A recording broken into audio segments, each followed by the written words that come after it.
there's something almost mythical about Steve Jobs now. He's been dead for over a decade, but the legend keeps growing. The black turtleneck, the product launches, the reality distortion field, the way he could convince people that what they were seeing was the future even when it was just a slightly better version of something that already existed.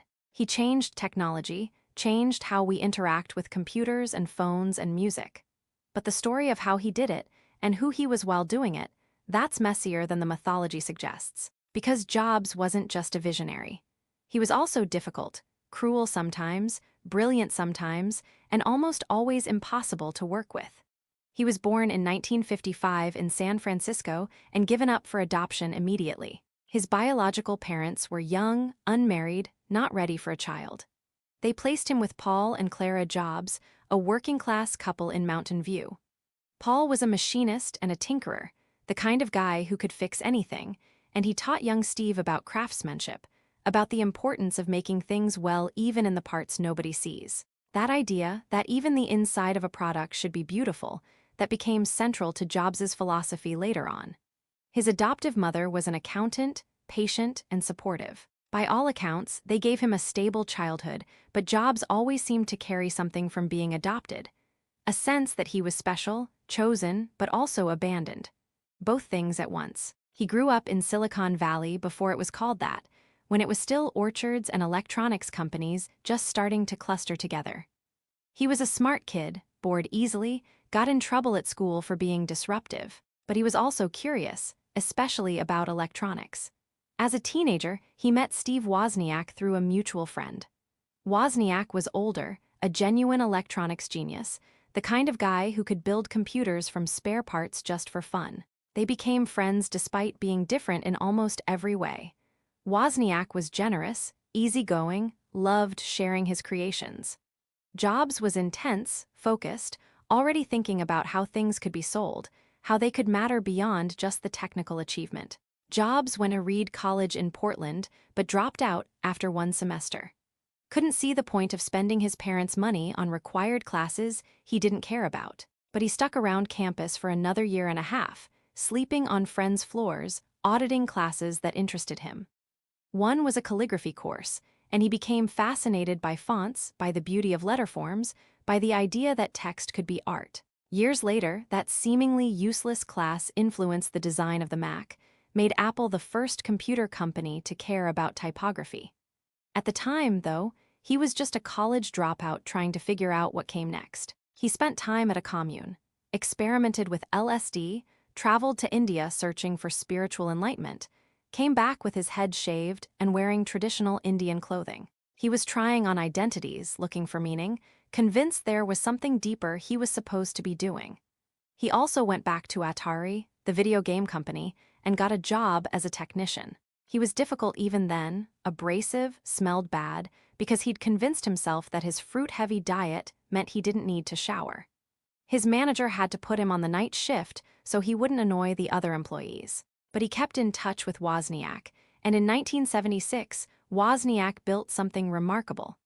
A computer that was small enough and simple enough that a regular person could use it. Not a kit you had to solder together, but an actual machine. Jobs saw the potential immediately, not just as a hobbyist project, but as a business. He convinced Wozniak they should start a company, sell these computers. Wozniak was hesitant, happy just building things, but Jobs pushed. They called the company Apple, supposedly because Jobs had just come back from a commune where he'd been working in apple orchards. They built the first computers in Jobs' parents' garage, the classic origin story. The Apple I was basic, sold mostly to hobbyists. But the Apple II, released in 1977, that was different. It had color graphics, it was expandable, and it came in a nice plastic case instead of looking like a hobbyist's project. Jobs insisted on the case, on making it look friendly and professional. He understood that computers needed to appeal to regular people, not just engineers. The Apple II was a massive success, became one of the best-selling personal computers of its era. By 1980, when Apple went public, Jobs was worth over $200 million. He was 25 years old. Success didn't mellow him. If anything, it made him worse. He became more demanding, more convinced of his own genius, more willing to humiliate people who didn't meet his standards. He'd call people's work garbage to their faces, sometimes reduce them to tears, then act like nothing happened. He believed in what he called brutal honesty, but it was often just brutal. He took credit for other people's ideas, rewrote history to put himself at the center of every achievement. When Apple gave stock options to early employees, Jobs fought against including some of the people who'd been there from the beginning.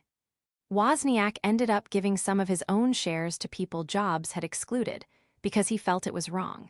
Jobs got pushed off the Apple II project for being too difficult, so he took over a different project, the Macintosh. He wanted to build a computer that was perfect. That changed everything. He drove the team mercilessly, insisted on details that seemed insane. The inside of the Mac had to be beautiful even though users would never see it, because he'd learned from his father that craftsmanship mattered everywhere. The fonts had to be perfect because of what he'd learned in that calligraphy class. Everything had to be integrated, controlled, designed as a complete experience. No expansion slots, no customization. It was his vision or nothing.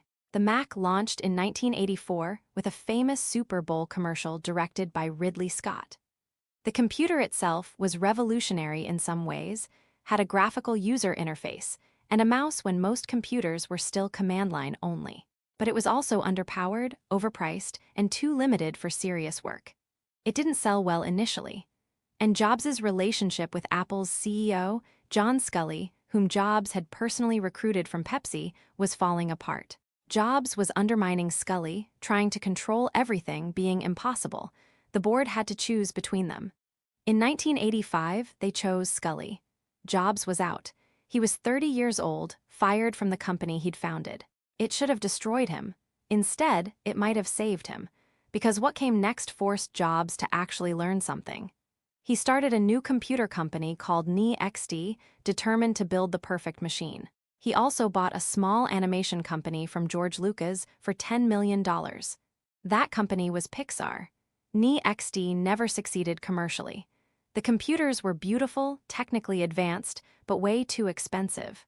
Jobs was still obsessing over details, still demanding perfection, and the products reflected that. They were gorgeous and impractical. But the operating system NeXT developed, that was special. It was stable, powerful, Unix-based. That would matter later. Pixar was struggling too.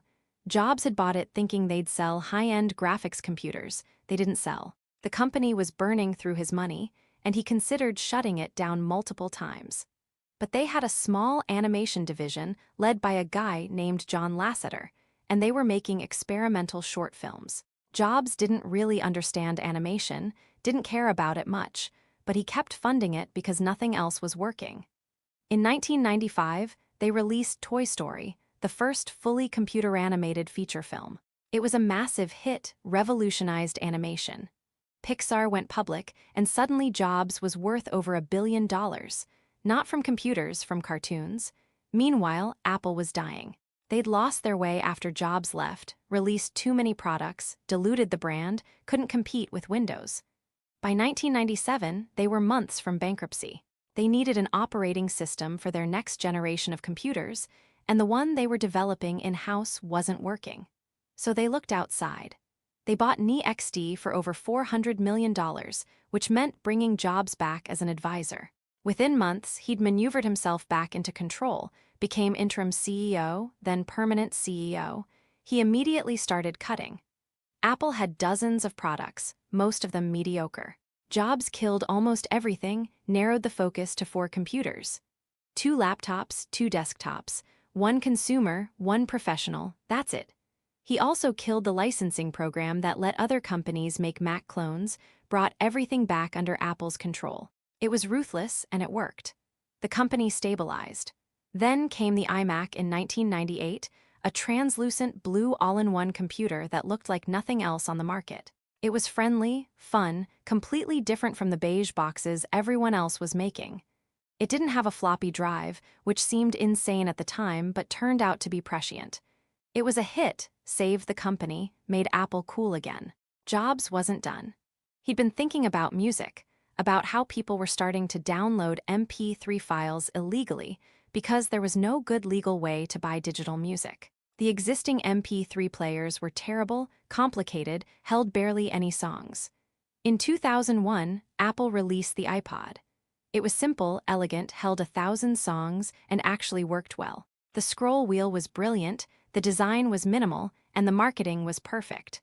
Those silhouette ads with the white earbuds, you couldn't escape them. But the real genius was what came next. In 2003, Apple launched the iTunes Store, a legal way to buy individual songs for 99 cents. Jobs had convinced the record labels to go along with it, which was nearly impossible because they hated the idea of unbundling albums. But he'd convinced them that it was this or complete piracy. The combination of the iPod and iTunes transformed how people consumed music. Apple sold hundreds of millions of iPods, became the dominant force in digital music. Jobs had taken a dying computer company and turned it into a music company. But he was already thinking about phones. The iPod was successful, but Jobs saw that eventually phones would be able to play music, and that would kill the iPod. So Apple needed to make the phone. In 2007, they released the iPhone. Jobs presented it as 3 devices in one: a phone, an iPod, and an internet communicator. It had no keyboard, just a touchscreen. No stylus, just your finger. The interface was intuitive, beautiful, responsive in a way that other touchscreens weren't. The industry laughed initially. Microsoft's CEO said it had no chance. BlackBerry thought it was a joke. They were all wrong. The iPhone changed everything. It created the smartphone era, made computers truly personal and portable, launched the app economy. Within a few years, it was generating more revenue than all of Microsoft. It became the most profitable product in corporate history. And Jobs had been right at the center of it, driving every decision, approving every detail. He was also dying. In 2003, he'd been diagnosed with pancreatic cancer. He'd made the baffling decision to try to treat it with diet and alternative medicine instead of surgery, a choice he later admitted was a mistake. By the time he finally had the surgery, the cancer had spread. He kept working, kept launching products. The iPad came in 2010, another device that critics said nobody needed until millions of people bought it. But Jobs was visibly declining, getting thinner, taking medical leaves. He died in October 2011 at 56. The outpouring was enormous. People left apples and flowers at Apple stores, wrote tributes, mourned like they'd lost someone they knew. In a way, they had. Jobs had been the face of Apple for so long, his presentations were events, his products felt personal. He'd convinced people they weren't just buying devices, they were buying into a vision of how life could be better, simpler, more beautiful. But the tributes mostly glossed over who he actually was, because Jobs was not a nice person. He parked in handicapped spaces. He denied paternity of his daughter for years, claimed he was sterile even though he knew it wasn't true, let her and her mother live on welfare while he was worth millions. He eventually acknowledged her, built a relationship with her, but those early years were cruel and pointless. He screamed at employees, made them cry, fired people in elevators. He practiced what he called cruel honesty, but often it was just cruelty. He also stole credit relentlessly. Wozniak designed the Apple I and II, but Jobs became the face of Apple. Jony Ive and his design team created the look of Apple products, but Jobs presented them like they were his ideas. He had a reality distortion field, people called it, this ability to convince everyone, including himself, that things were true even when they weren't. He'd claim something was impossible one day, then when someone figured out how to do it, he'd claim he'd always known it was possible. His management style was toxic by any modern standard. He divided employees into geniuses and idiots, with no middle ground. You were either brilliant or worthless, and which category you were in could change daily based on his mood. He created a culture of fear and excellence simultaneously. People did their best work for him and burned out under him. The turnover was brutal, but those who survived felt like they'd been part of something special. He was also deeply weird about some things. He ate strange, restricted diets, sometimes only carrots for weeks, convinced himself this made him not smell even though it definitely didn't. He cried easily, had intense emotional reactions to products and presentations. He was obsessed with Bob Dylan and the Beatles, saw himself as an artist even though he couldn't code or design. And maybe that was accurate. Maybe his art was curation, was knowing what to say no to, was pushing people to make things better than they thought possible. Because that was his real talent. Not inventing, he didn't invent much himself. Not designing, other people did that. His talent was taste, was knowing what mattered, was being able to simplify things down to their essence. He understood that people don't want more features, they want things that work. That design isn't just how something looks, it's how it works. That the integration of hardware and software matters more. He rescued Apple from bankruptcy and turned it into the most valuable company in the world. He created products that billions of people use daily. He proved that design matters, that technology can be beautiful, that simplicity is harder and more valuable than complexity. But he also created a cult of personality around himself, treated people terribly, prioritized products over relationships. His daughter wrote a memoir about how absent and cruel he was.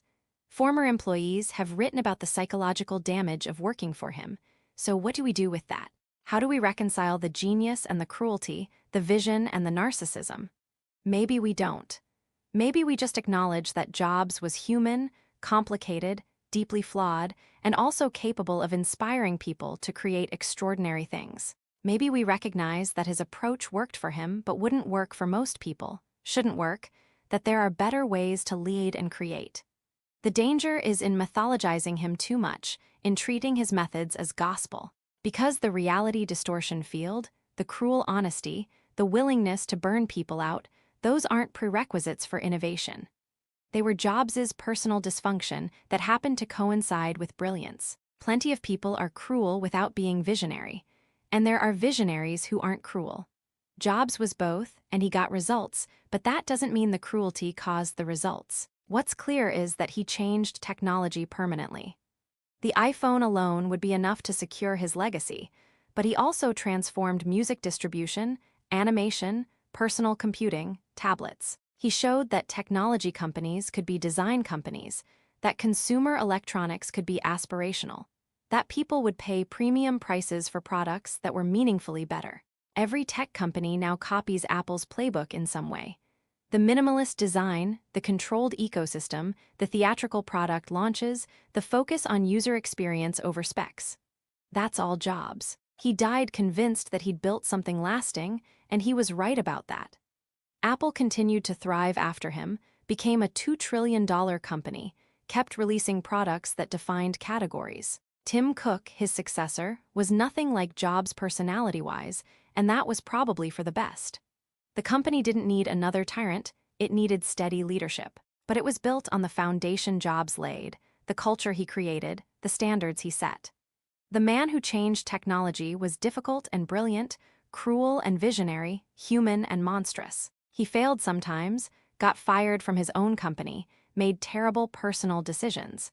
But he also succeeded more completely than most people dream of. He proved that obsession and taste and relentless focus could reshape industries. He showed that design matters, that details matter, that saying no is often more important than saying yes. And those 1,000 decisions, those moments where he rejected good in pursuit of perfect, where he pushed people harder than they wanted to be pushed, where he insisted on his vision even when everyone else disagreed, those accumulated into products that changed how we live. When you pull out your phone or put on headphones or watch an animated movie, you're experiencing the results of his specific brand of obsessive perfectionism. But you're also living with the consequences of an industry that learned from him that control is valuable, that ecosystems matter, that customers will accept limitations if the experience is good enough. Steve Jobs didn't invent the future. He made people want it. That was his gift and his curse, and it's the reason we're still talking about him, still arguing about him,